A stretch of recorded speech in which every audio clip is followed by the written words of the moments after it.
Flowing in from the Windy City, it's time for JW Fusion with your hosts, James and Wendy B.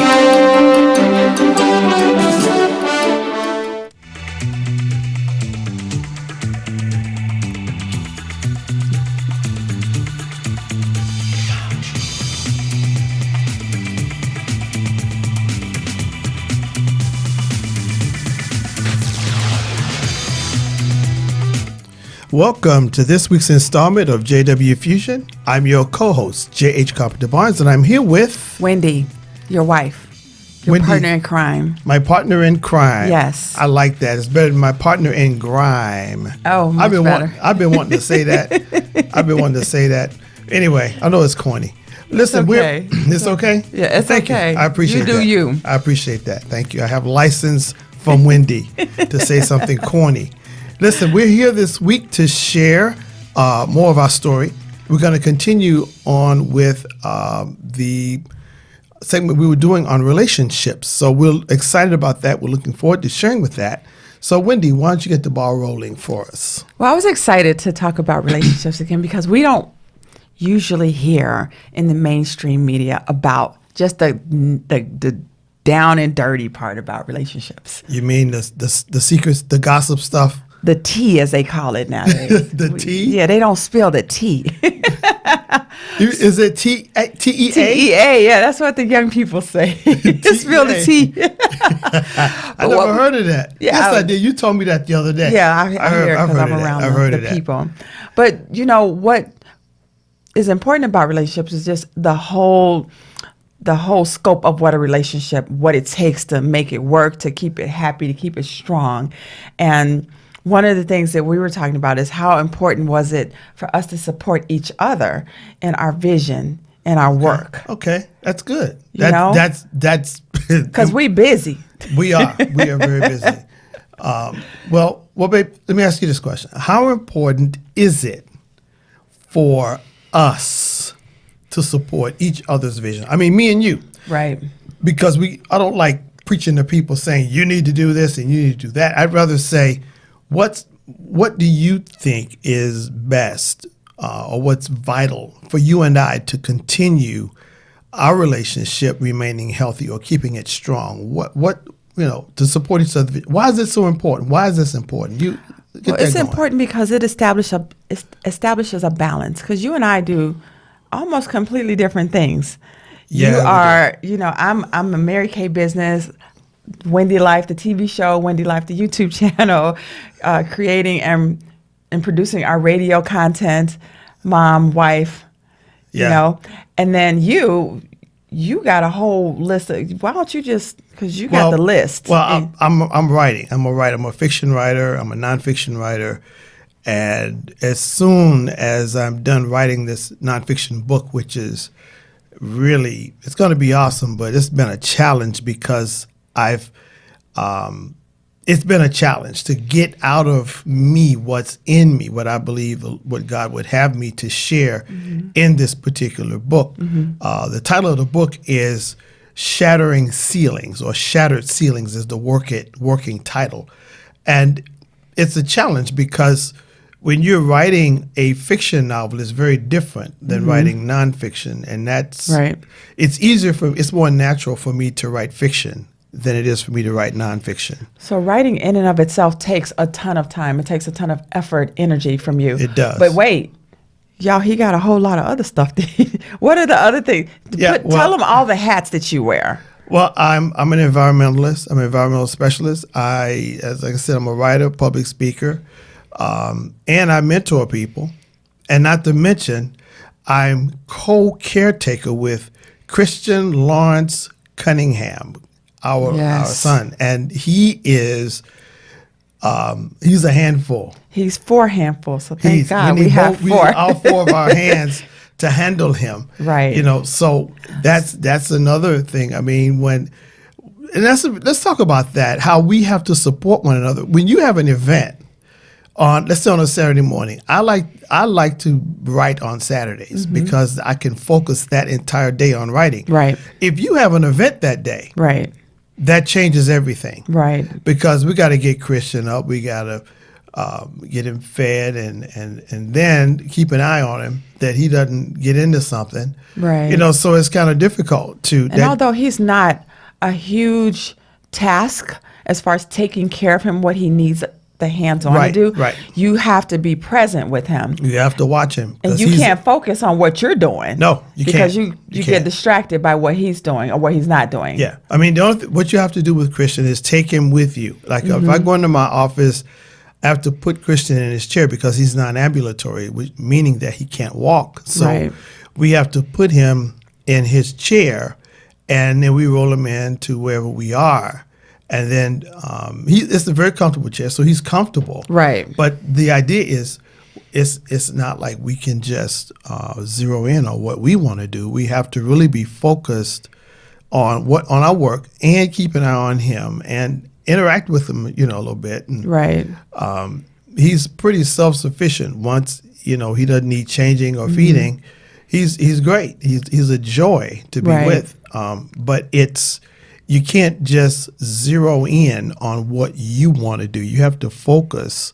You have to divide your attention. Right, exactly. And as a writer, and that's difficult. That makes it difficult. Because when you're writing, you do not need to be trying to multitask. Right.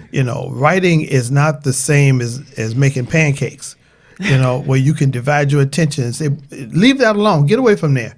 You can't do that. You have to zero in on what you're doing, or you'll wind up writing. Leave that alone. Get out of here in your book, and you'll wonder how that got in there. Right, and that's not good. No, it's not. But what's important about us supporting each other is that we establish a balance. When he is working and when he's writing, when he is hardcore writing, and as well as marketing your current book. Oh, the marketing! Oh my gosh, that's a whole other task. Oh my God, yes, it is. Right. So he needs to be focused 100% on what he's doing. And that means that everything else I need to take care of. I need to take care of dinner. I need to take care of the home being managed and everything else that I'm doing. But for me to look at him and say, listen, I have enough things to do. I need you to do this. You can't work on your book today. That's taking something away from you and causing a feeling in my mind, because that's how I would feel if somebody's like, well, I don't have time. Sure, you need to do what you need to do. Definitely. Then I'm going to have a certain kind of way, and then I really can't focus on what I need to do because I got a slight attitude because you won't be supportive. We're walking around with the TJ. What's the TJ, baby? Tight jaws.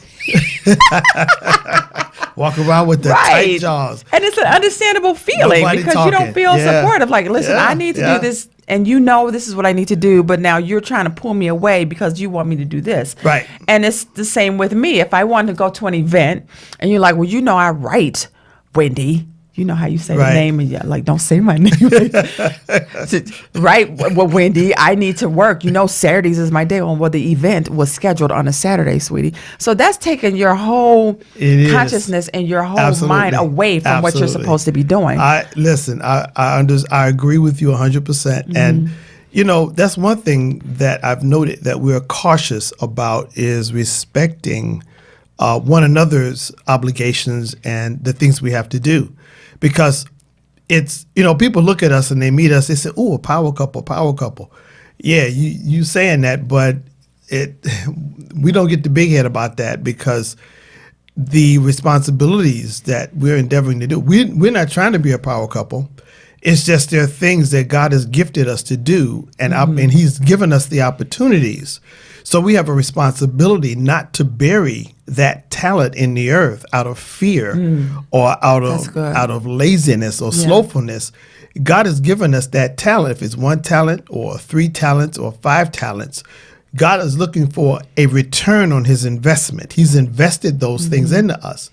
And it's a blessing. It is a blessing because there's a feeling you get when you give a part of yourself to someone else's life, into someone else's life. Yeah. Just like the mastermind group we've started. Which didn't start out that way. It just happened. We were reaching out, to support some friends or a friend, and she brought along some other people. And because of the diverse businesses and backgrounds that each business owner had, we decided to turn it into a mastermind group, but it didn't start out that way. Right. And we just connected, all of us. Yeah. We all had different talents, strengths, weaknesses that could bounce off someone else's strength. And it just seemed to work. What was it, a couple hours? Yeah, it was a couple of hours. And they learned so much about marketing. And when they came in and saw the studio and all of the things that were required, they went into it, right, of building it and creating an environment to be able to produce a fairly good radio program. It's not the best yet, but it's headed towards being the best that's out there. Yeah. But we took what we had and we maximized it and put it to use. And so again, you had to get Christian fed. I had to be on point and with his schedule. Get him in bed because he can be noisy, he can be loud. Yeah. And but the point is, babe, that we were in spite of all the things despite the things we're already doing, we availed ourselves to be a blessing to others. Right. And that's essential. But I think it started with our relationship, though, because we make time for each other, even if we're busy or we're having a particular kind of day. It's just been one of those days. But if you come in and you tell me something's going on or that you need to talk to me about something, then my kind of day in my mind doesn't matter at that moment. Okay. I want to be here to listen to what you have to say. Yeah, you're good at that. Because I know that if I'm having a particular kind of day and I come home and I tell you, if I'm telling you this kind of day or whatever, you're going to stop and listen. You're writing, you're focused on the hats. And that's another hat we forgot to mention. He's the engineer for this show. Yeah. Most radio stations have their own engineer, but you have taken on that task wonderfully, I would say. Doing the audio and the video. Right. So if you find that you stop and take that time for your spouse when they need you and let them know, have that conversation, because we had that conversation that it was important. We did, babe. That we be available, spiritually, emotionally for each other, physically, of course. Yes. But we had that conversation so that we're both on that same page to know that, listen, when I need you, I know you're busy. I know that you have things to do, but at that point, that you're the person I'm supposed to confide in. Yes, I agree. You know what? That's I wasn't going to bring this up, but I'm going to bring it up because I'm a fairly transparent person. I'm not prideful. Thank God for that. But we had an incident just a few days ago where you expressed a desire to go somewhere, and I am crazy about Wendy, just in case y'all can't tell. I'm crazy about this woman. I'm crazy about this woman. It's completely mutual. So a friend of hers from her Sassy Jones secret society. I call them sisters. I call them a gang, but there's some. They said they agreed. They said we are, so it's okay that you say that. There are some beautiful, beautiful people. And they're a part of this group that Wendy somehow became a part of. I think she's one of the ringleaders. But one of them, they invited her out to a concert to see, I think it's CeCe Winans. And so now we're in a situation where because Christian has gotten so big, we don't have a sitter for him. So it's very difficult for us to be able to get out and go places. It's affected our social life. It's affected our social lives. Together. It's affected us traveling. Right. Not that we mind, because we find other ways to enjoy our lives. Right. We're not missing. We are not. It's just a shift in the way that we work, whether we lived. It's a shift in the paradigm. Right. Just shift that thing and it works out. But Wendy said she wanted to go out, and right away, man, I got an attitude. I'm gonna tell you, I got an attitude. She means she going to see CeCe Winans. Well, I can't go because with her friend. With her friends. Right. She going with her friends, and I can't go. I got an attitude. I did, and I wrestled with that thing, and I had to talk to myself. That turn people to do self talk. Yeah, it's necessary. I did some serious self talk. I said, now, you being childish, you're being ridiculous. Get over this. Now, come on now, you bigger than this. And so the next thing I did was, once I got myself together, before we went to sleep, I said, look, babe, I got to tell you, I had an attitude about you going with your friend. And then you told me that you were hesitant about bringing it up because you know how I feel. Exactly. And I'm like, then I thought about it. I said, whoa, I have created a negative environment, an unspoken negative environment, which is very dangerous. An unspoken negative is that it festers and it grows like a sore.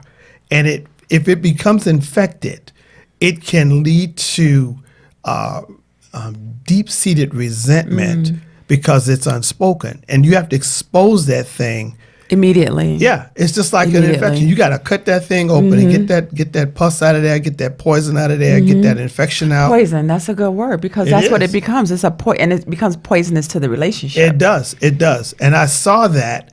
And so I had to say, babe, look, you know what? I had an attitude and I did a pretty good job of hiding it, but it would have eventually shown up in another thing. How when you get upset about something, you fussing about this over here, but you're really upset about that thing that happened last week. Exactly. And you're using this as your vehicle, as your soapbox, so to speak, to have your fit. And it wasn't an easy conversation to have. It wasn't necessarily, because as much as we love being together, as women, as we discovered in our conversation, we like to go out and hang out together. We go to the bathroom together. We dance together on the dance floor, and guys think differently. I'm going to tell you, like I told you then, we have friends at church, and I have guys I work with. I'm not going nowhere and sit up and socialize with them so we can just, like, hey, man, come on, man, let's go out and just talk. Unless I got a serious problem going on, I'm not going out and talk with you. I'm going to talk. I'd rather talk to my woman. If I'm having a problem with her, I'd rather talk to her. Right. I don't want to go out and talk with another dude. I'm just not going to do it. That's just how it is. Now, I will do functional things. I go, we go out, play tennis, go play ball. We'll go. There's a reason. For you to be together. There is a function. Right. Listen, I'm going to get a snowball. I need you to help me to pick it up and put it in the van. Yeah, man, you're going to go do something. We're going to go do something functional. Right. But just to be out with a dude to bond, I don't, that's not my nature. I don't know about other guys, but that's not my nature. Now, if I'm going to bond with my woman. That's what I want to do. And that was the problem. And I had to step back and say, hey, you can't be selfish like that. You're wired differently. She has this need. You've always wanted friends. And I'm really excited about the sisterhood. Or as I say, the sisters. They are the sisters. The sisters. Yeah. I'm excited about that because I remember we were out eating at one of our favorite breakfast places. It was like 4 ladies eating, and you looked over and you said, "Wow, I've always wanted that." Right. I've always wanted to have a group of friends like that. And it's not that you haven't endeavored to be friendly. It's just that. And it's not that I don't have friends, because they like, oh, she don't have no friends. No. I have friends, but we're all busy. We're in different locations, and we don't often get together. Right. And then I realized that a big part of you drawing back since we've been together is because of me being so demanding of being with you. I enjoy hanging out with you. Now, some guys probably can't wait for their wife to leave home, and some wives can't wait for their husband. Ooh, I'm so glad he's gone. Oh my gosh, I'm so sad. And we've both been there before. I'm so tired. Yeah, we have. Yeah, I'm so tired of him fussing and oh, I'm so glad he gone. Oh, I'm so glad she left. Now I can have some peace. Well, with us, I prefer you being at home, and I'm sure that most people prefer their mate being at home with them. And it's just, for me, at that instant, I learned a very valuable lesson that if I have something that's bothering me, it's my responsibility to call you up and say, hey, baby, if you're in your office, I'm in my office. I need to find you before we go to sleep that night. Right. And definitely before. And talk that thing out and say, hey, babe, look, you know what? I was feeling like this. I know it's wrong, but it was a funky, funky feeling. And I cannot allow this thing to mold and mildew in my brain because it's going to turn into some fungus or something. Right. But there's some layers to that too, because first and foremost, the first thing is that you have to realize that, and I don't like to say wrong, but you said it, that you are wrong in the way you were feeling. Sure, it was selfish. But most people aren't willing to even take it to that point. Okay. She should know. He should know better. No. But if that's not the way that person is wired, so you respect, and that's how I received it as, you respect how I feel. Although you may not understand it, and that's not how you are. Mm-hmm. You respect the way I feel and understand that the way that you were feeling contradicts the way I feel. Right. It clashed. It clashed big time. And then secondly, you're willing to talk about it in a non-confrontational way, in a non-argumentative way. Right. Which is very important. That's why you could have been like, I don't like you going nowhere, woman. Yeah. And it's, you know what? And it's important that you talk about it before it gets to be poisonous. Exactly. Where every time you talk about it, come out that way. Right. You want to spit because it don't taste good in your mouth, Yeah. And so it's vital that we openly express how we feel about things. Now, for instance, you've mentioned to me when I was writing Between the Ticks of the Clock, my office was downstairs, right, where our studio is now. We've since moved it upstairs, but it was downstairs. And I'm at this is the southeast portion of our home, and Wendy's office was in the northwest corner of the house. Polar opposites. Right. So we're texting each other, and we're in the same house. Crazy. Yeah, it was crazy. But but the thing was, you said that it was difficult giving you that space because you would have rather us to have been together. You would rather we spend that time together, but you knew what I was doing. Mm-hmm. You knew what my mission was, right, and you were with me on that. But knowing something and understanding it does not make it easier. Oh, right. It could definitely make it harder even. You think so? But I'm very passionate about the respect for what that person is doing. We have to pour into each other. Mm-hmm. We have to pour into each other because working together and supporting are two different things. That's true. So we can support and not work together. We can work and not support. That's true.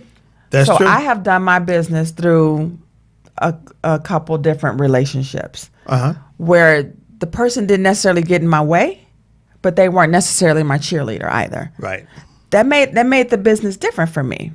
That's very different. I pulled back. I held back because actually, that's worse. That is worse. That's worse because this is the closest person to you. It's supposed to be the closest person to you, and they are actually the least supportive. I mean, legitimate. I ain't talking about fake support. Mm-hmm. I don't mean fake support. I'm talking about legitimate support because fake support, as soon as the wind blows, it's gone. Right. The first challenging argument or disagreement that happens, that support is gone. But true, genuine support, that person could have nothing to do with your business. Right. But they're supporting you. They're your support. What did you call it, babe? Your support team? It was something else.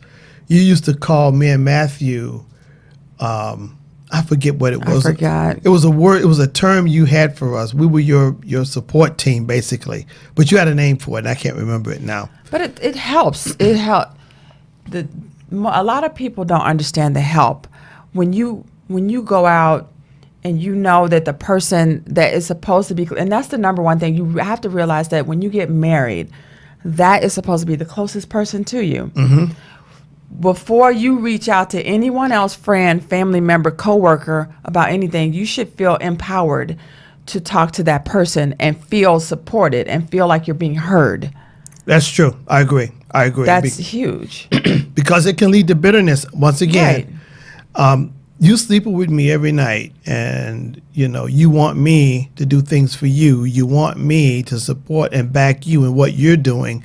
You're going to an event. You've been nominated for an award for your book, but yet you don't want to go to support me at this award for Mary Kay. Right. Because that's a woman's thing. Right. But I don't feel that I'm way. busy. I have to get back to work. Yeah. It's one-sided. Right. It has to be the support has to have an equilibrium.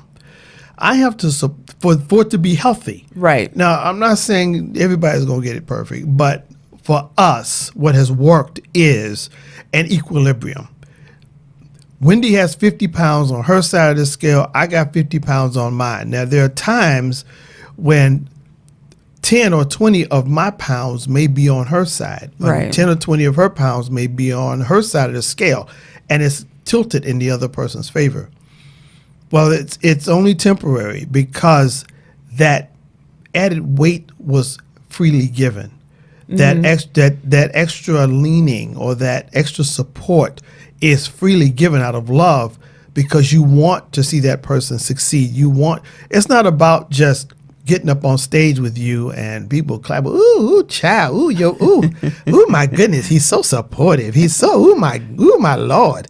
And it's not about that. It's about how it makes you feel on the inside. Right. How the validation that you have from the person that is closest to you is the most valuable validation you can have. I completely agree. I mean, beyond leadership, beyond accolades in your field of endeavor, when the person that's with you says, I believe in what you're doing, I believe in your gifting, I'm with you, I'm supporting you 100%. That's huge. That means you can run through a troop and leap over a wall behind something like that, man. Right, you got that extra push. You do. It's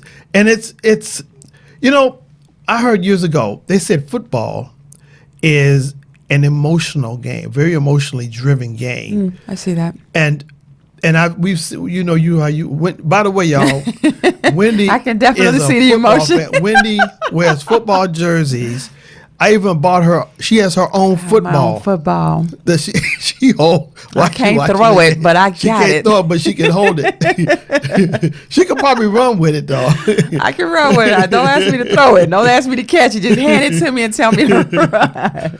But it's like they talk about the momentum. That's emotional. It is. Because the physical abilities are pretty much even. This guy may run a 4.540. This other guy may run a 4.440. But that's not that much different. Right. So the physical attributes are very close. The mental game, the emotional game, so true in the NBA as well. But my point is that emotional boost that you give your mate is so vital. Anybody that has a business, that has a vision, that has a dream, that has something that they're launching, you need to have the support of your mate, your significant other, even more so than family.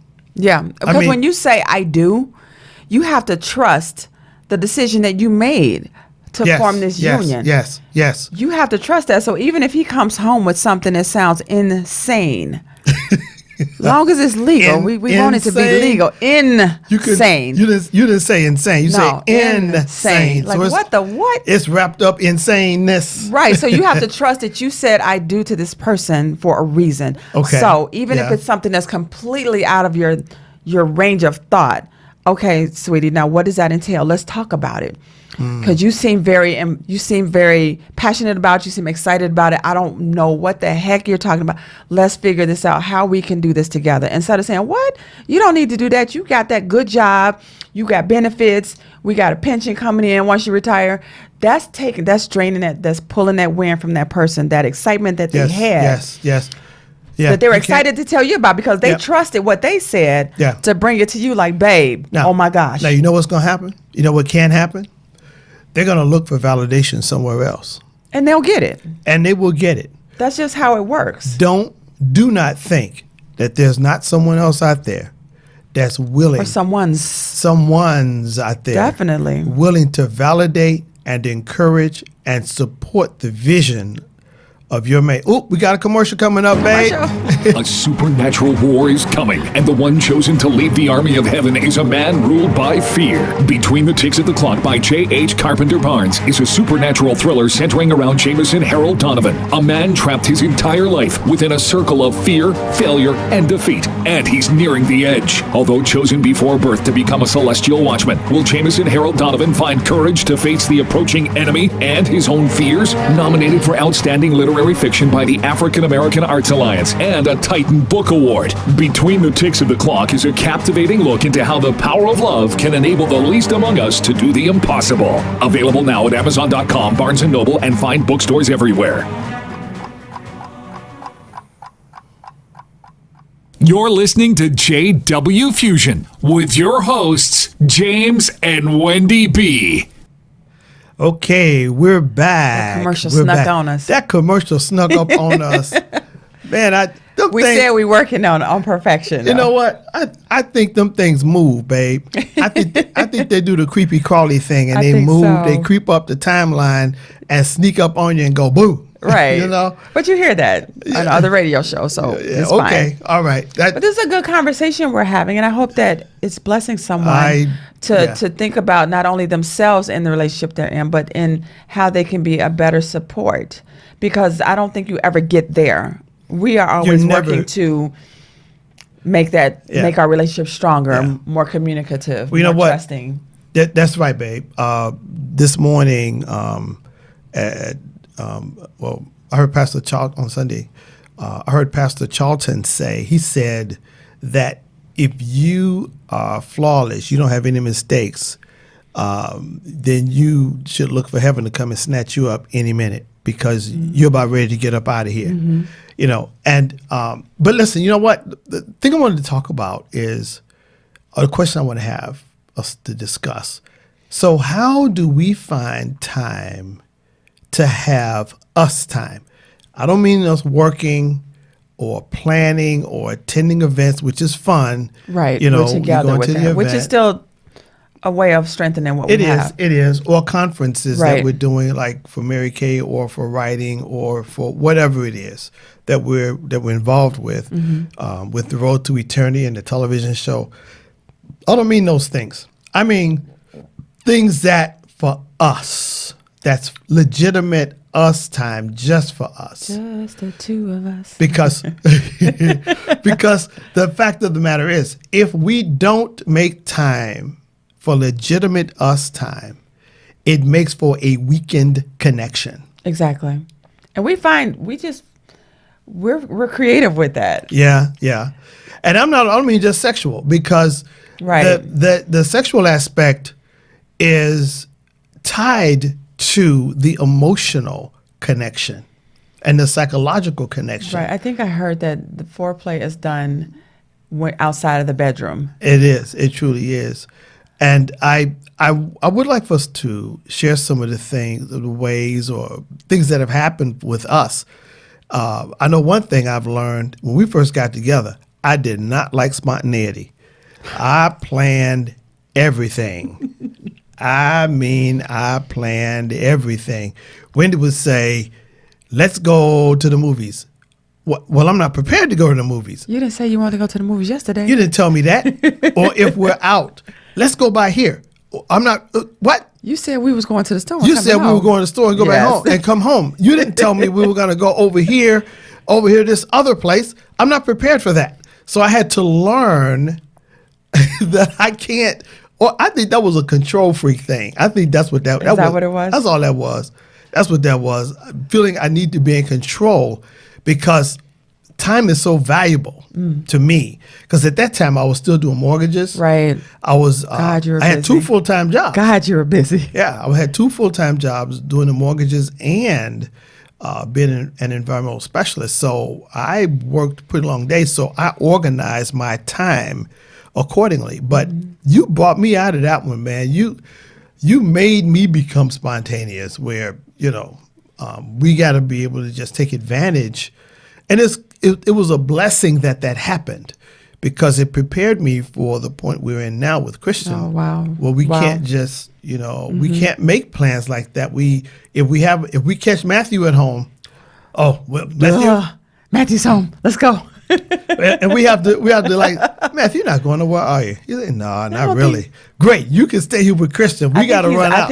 I think he knows what we're up to. I think he's catching on. Yeah, he's like, wait, why are you asking? He's got to the point. He has plans prepared. Right. He's got a little notebook of plans. Right. I got to go do this. Let me get back to you. Hold on.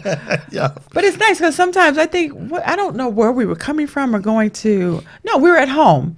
And we didn't have a lot of time because I needed to get to work, and we had a lot to do. I was still writing between the ticks. And I said, you know what? Let's just go to Baker Square and get some pie. Yeah, I cook. We gonna eat dinner, but let's go and have dessert. We only have about an hour and a little bit of change, but we went, and that was just that little bit of time. And some people are like, well, I don't have time. She not going to understand a half hour. He don't want just an hour. He not going to just take whatever time you have. Because you're still pouring in. It's a drip here, a pour there. It is. A dump here, but you're pouring into each other. What the thing that's important is the time and the thought that we had to want to spend the time. Mm-hmm. And Wendy, you're very good at that. You're better at it than I am. As much as I like to go, I like to do things, and perhaps we can't, from where we live, we can't drive all the way up to the north side in the summer, hang out at Montrose Beach or anything, or at the lakefront and have a picnic for hours and hours and just lay around, unless we take Christian with us, of course. Right. But we can't chance him getting the mosquitoes biting him or something. Right. So we found a park close by. Right. We figured it's very close by. Yeah. We'll go and walk for a little bit. We don't have Lake Michigan. We got a pond. We got a man-made pond, people. We got a man-made pond. But your imagination can make it Lake Michigan. Just close your eyes real tight. Right. And get real close to the water and pretend it's the lake. It's a beautiful setting, though. It's a beautiful man-made pond. It's a great park. It's huge. It is. We walk, we sit, we talk, we don't talk. Yeah. And then sometimes when we get to our seat, somebody else is sitting. Somebody is sitting in our seat, and it's like, man, there's a problem. And we got to go to the alternative seat. To the other side. Yeah, they have benches at this park. It's really nice. It's really nice. But our point is that we have to make a way. We have to find the time. Like, for instance, yesterday is a very good example. All right, now I was supposed to have been working on the book proposal for Shattered Ceilings, which I pretty much got finished. But I have an agent lined up, and I have this proposal that they're willing to take a look at. But we wound up watching all of the Madagascar movies. All day with Christian. With Christian. That was so much fun. Oh, my gosh. We watched Madagascar 2. Then we watched Madagascar 1. Right. Then we watched the Penguins of Madagascar. Then we watched Madagascar 3, which that circus scene just blows me. I could watch that again. Just laughing and being silly together. It was so much fun. It was a lot of fun, and it was needed. It was, because I realized, I believe the Spirit of God leads us into the things that we need. It's kind of like when you haven't been drinking enough water. Mm-hmm. Your body will let you know, hey, you need to drink some water. There's something going on with your health, and you need to fix it. Right. And I think that is maybe what happened, because I've never seen the Madagascar movies. We had to correct that. That's silly. That's ridiculous. We had to correct that. But we enjoyed it, and then we finished it off with a Bond film. Right, that I thought I'd seen and I hadn't. Goodness, man, I even made popcorn. I haven't made popcorn in years. You hear me? Because the hole's getting your gums, Right, that's why I don't touch it. Just had to floss, baby. Just had to floss. Okay. But it was so much fun, and we enjoyed it so much. Oh my gosh! And it was something new. Right, we've never done that before. We've never done that, and that's the point that I'm making. Things will come up, opportunities come up to do things, and you don't need other people. Right, but you have to be willing to listen to the Spirit, because like you said, the Spirit changed the dynamics of our day yesterday. Yeah. But you have to be willing to hear that and then understand that whatever is on that to-do list, and I know mine is a volume. It's gonna work your out. to-do list is an encyclopedia. Oh my Lord! Yeah, you got a heck of a to-do But the list. way that we can just take that time for each other is important, and it's empowering, and it's absolutely, there's no way it's necessary around it, but it's essential, babe, that you take and find a way to have us time, because if you don't, you're going to have a weekend connection. What are the possibilities? What can happen with a weekend connection? What do you think can come about when you have a weekend connection? Resentment. Okay, resentment. That's good. That's good. Even self-esteem. For me, it would affect my self-esteem. Really? Yeah, because then I'm wondering, what am I not doing as a wife that you don't want to connect with me? Okay. What am I That's supposed good. to change? That's Because good. I'm strong about being what God wants me to be as a wife. Mm-hmm. And I was committed to whatever God prepared me for, whomever he brought to me. I wanted to be that wife. And I know that I'm not perfect. I know that you're not perfect, but I know that if something is going wrong, then unlike, I think it's a gender thing, because women look more internally and men are like, well, see what you didn't do. So for me, I look internally like, okay, what am I not doing? What am I doing differently? What can I do better? Okay. But then if I'm constantly hitting that wall because you're not responding, right, then I'm like, okay, what happened? Right. So it's affecting who I feel as a wife, because when you listen to me or when you talk to me, even if it's a subject that's not something I want to talk about, but you say it in a way with love and respect, then that's that you're pouring into me. Okay. Yeah, I agree with that. So it affects. So if I said, no, you writing a book of, you writing another book? Listen. Or this is a great example, and I think a lot of people would be able to relate to that. When you stop doing mortgages. When I met you, he had 2 good jobs.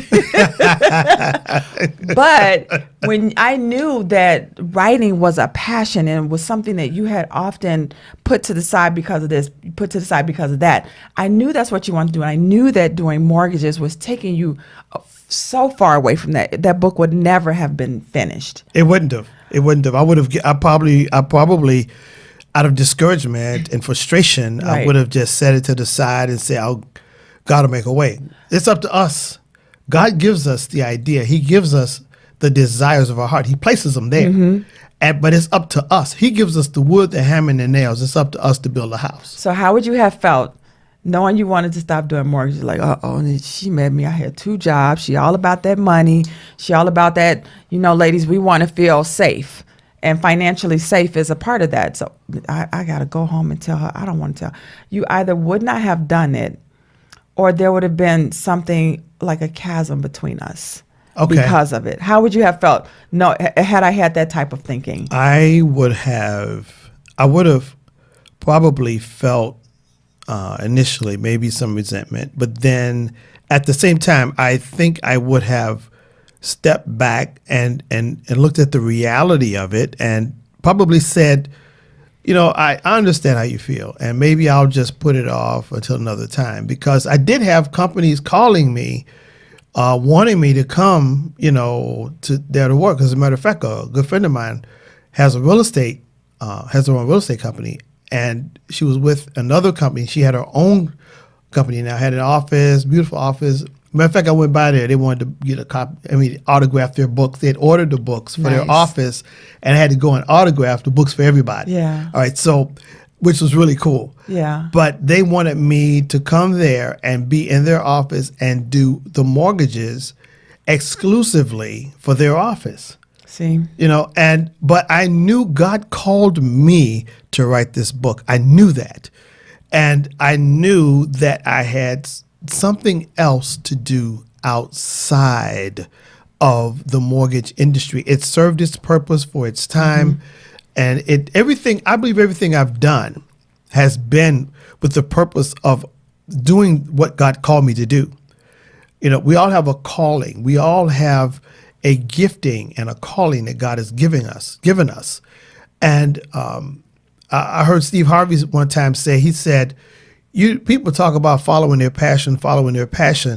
I'll tell somebody in a minute, don't follow your passion. You follow your gifting because that's what you're good at. You follow your gifting. You'll find a passion for it because you're good at it. Right. I mean, how many people that are good at something that don't enjoy doing it? Exactly. You know, I knew guys that were good at beating up people. They love beating up people, you know? I mean, I actually knew somebody that was a great liar, and they would just lie to you for no reason. They just enjoyed it, I guess. I don't know. But imagine, just imagine, like, if you guys could just hear our voices and hear what we're saying, and imagine where you are in your own life. If you have someone supportive, that is, you know how far you're soaring. That wind is a gust, sending you as high as you're willing to go. yes. You don't have any apprehension about going home talking about what you want because you know that person has you. When you have a great idea. Right. When you have a great idea. Now, if you're that person, like I was saying with the mortgage, like, you need to come home. You need to bring a check. Yeah. We have bills. That's not what life is all about. Yes, we all have bills, but that's not what that relationship is about. We don't have bills. We got Williams. We do have, Lord. We have Williams. We don't have bills. But you know what? But God is faithful. There's a book.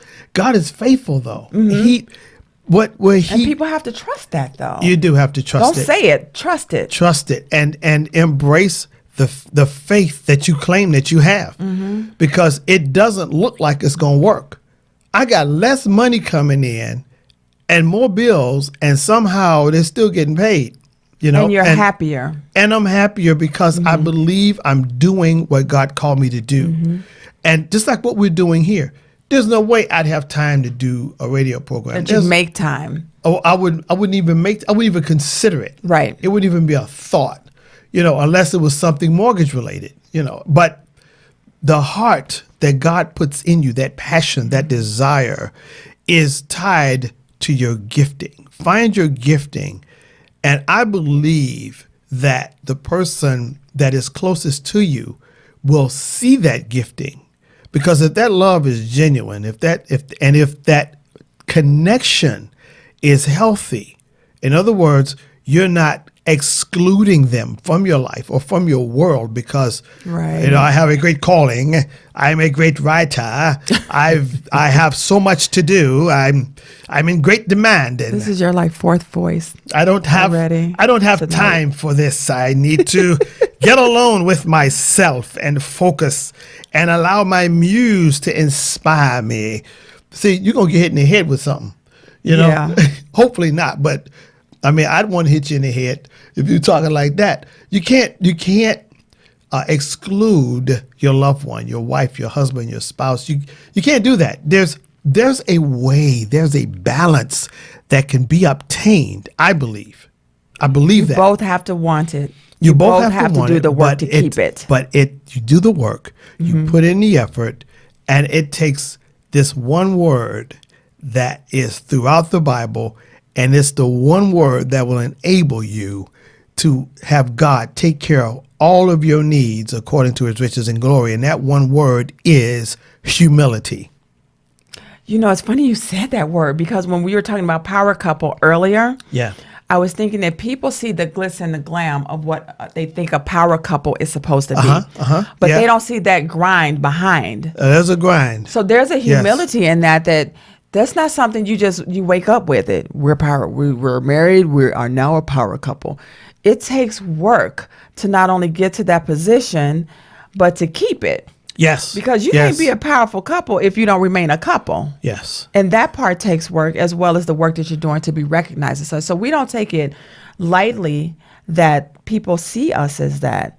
But we know what we have to do to first and foremost stay connected with each other. Yes. Babe, you said something powerful right there. You said a power couple has to stay connected, because if you are two people that are aggressively involved in business endeavors or an enterprise or any type of a significant work, and you're a couple, then people may identify you as a power couple. But if you lose your connection, it's like a weakened link in a chain. That chain's going to break because of the pressure that what you're doing will bring. Right. It's going to bring pressure. And if you got a weak link in that chain anywhere, it could be in your communication. It could be in your understanding of one another. It could be in your kindness. It could be in your being sweet. It could be in your taking time out with the kids. It could be in any number of areas of not being thoughtful, not being considerate, and placing your mate ahead of yourself. Wherever that weak link is, when that thing snaps, you're no longer a power couple. You become two people who are busy. And I don't think that power couples endeavor to be power couples. They don't care about those terms. We're gonna get married, and in the prenup it says we're gonna be a power couple. Right? No, it don't work that way. And I really believe, for instance, Jada Pinkett and Will Smith, I believe they really love one another, and people call them a power couple. But if they lose what they have, if they lose the flavor of their relationship, if that thing begins to weaken and wane, they become two Hollywood people who are busy. Right.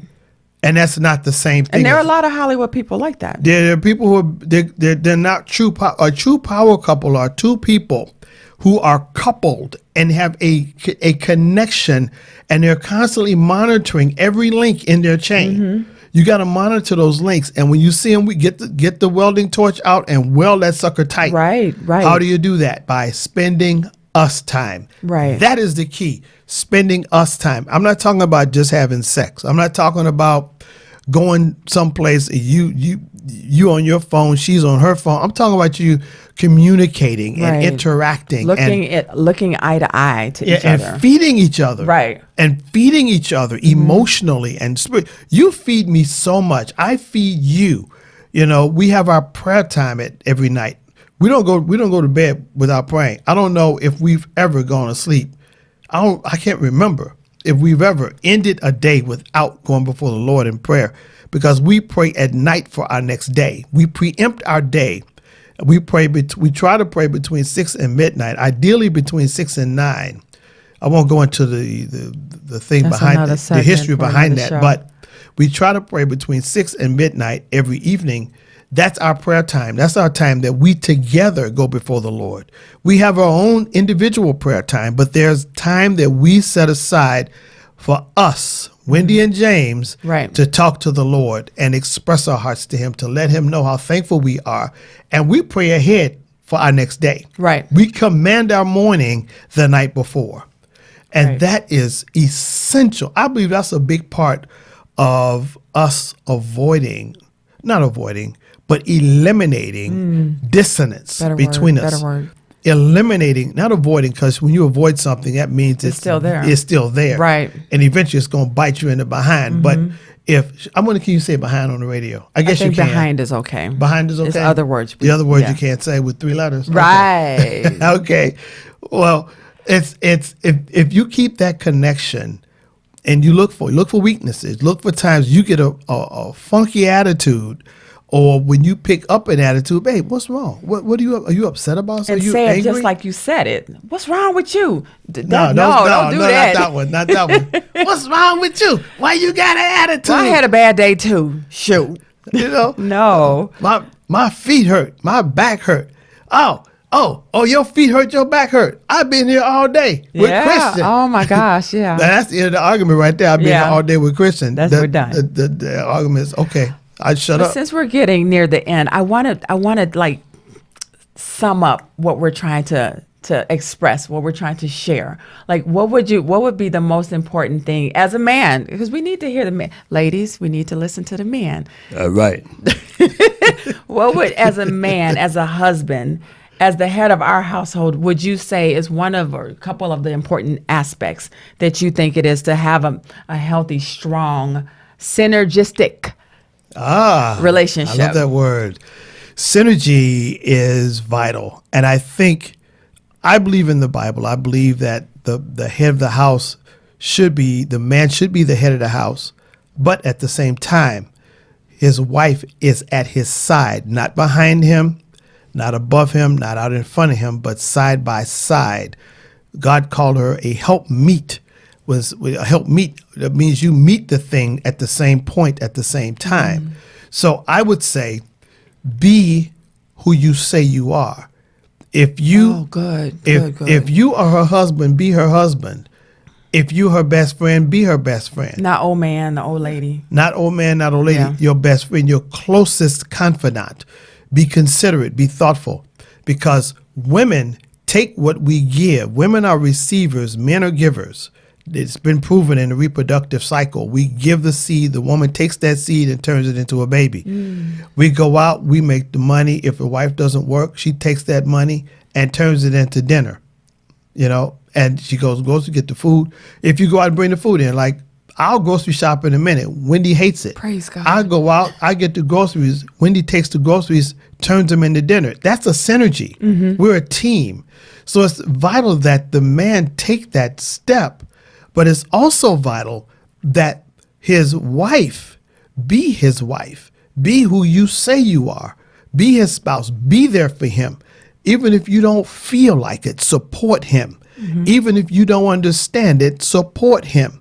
If you thought enough of him to marry him, think enough of him to believe in him. Yes. Think enough in same thing, good. and it's converse. If you think enough of her to lay with her at night, think enough of her to support her in the daylight. You know, because Huge. it means so much when Wendy goes to an event, and I'm with her. I go even to events that ain't no but women. I go there. I help Wendy set up the table, set up her presentation, everything, and then I leave. Babe, call me when you're ready. I'll come back pick you up. If the weather's bad, if it's nice out, she'll be up and gone. I don't even know it. But if the weather's nasty, if it's raining or whatever, I'm going with her to help her. I have driven up to, what was that? I drove up to Schaumburg. Oh, yeah. We're like 50 miles away. I drove 50 miles, drove her, and then came back and picked her up. Why? Because I want her to feel protected. I want her to feel safe. I want her to know, hey, I'm in your corner. I got your back. You know, and that is the key. It's demonstrating the leadership role as the man in your house. Your sons will see and follow suit. Your daughters will see and have an expectation of being treated the same way. Exactly. You know, so if we could say anything, I would say it's vital. Be who you said you are. You know, I'm the man. I'm the head of the house. Well, be that man. then. Be the man. Right. Be that. Be that. Be the leader. And it's not about showing your strength. It's not about how loud you can holler. Beating your chest. You can say one word and say, babe, you know, I'm hungry. That woman to go in there, I know Wendy will. She will get in the car and go get stuff and bring it back. I didn't ask her. It's something she takes upon herself because she knows I would do the same for her. Exactly. That's the key. And that's the key. That's the key. When it's evident that love is your motivation for what you're doing, then you're going to get love back. If you sow selfishness, if you sow pride, difficulty, dissonance, disagreement, that's what you're going to get. Look for it. It's coming. It's coming. So that's how I would sum it up. The key to supporting each other when you're busy, because we live in a world where experts say that everybody needs, they call it a side hustle. Right. They call it a side hustle. That's a new term. And back in the day, they used to call people hustlers. Now they call them entrepreneurs. Right. So people are launching home-based businesses every day. And so we have to embrace a different mindset, because it's tough enough being married, having a 9-to-5. Oh, yeah. You know? But if you taking on something extra, you want to be extraordinary. That's I want an extraordinary life. I have an extraordinary life, and I want to take it to a higher level. And it's empowering. Think about it. Just you guys in a relationship, think about it. That if you see your mate soaring, you soaring right with them, and you're so proud of that person. And you know, you getting the accolades too. People like, oh, your wife is this, and your husband is this, and you're like, yeah. Commercial. Yeah. No, it's about to end, babe. Okay, I was like, oh God. Listen. But yeah, just support each other. Be who you say you are, as he was saying, and just pour into each other daily. So this is it. This is the end of our This was a installment. good conversation. It was, and maybe we'll continue it. Maybe we won't. Thank you I think so next much time for we have a joining us, guest. people. Yeah, thank you for joining us. We hope that you tune in again every second and third Thursday on Artist First Network, www.artistfirst.com. 7 p.m. Central Standard Time. 6 p.m. 6 p.m. Central p.m. Standard Time. All right. Be blessed. Be blessed, everyone. Bye.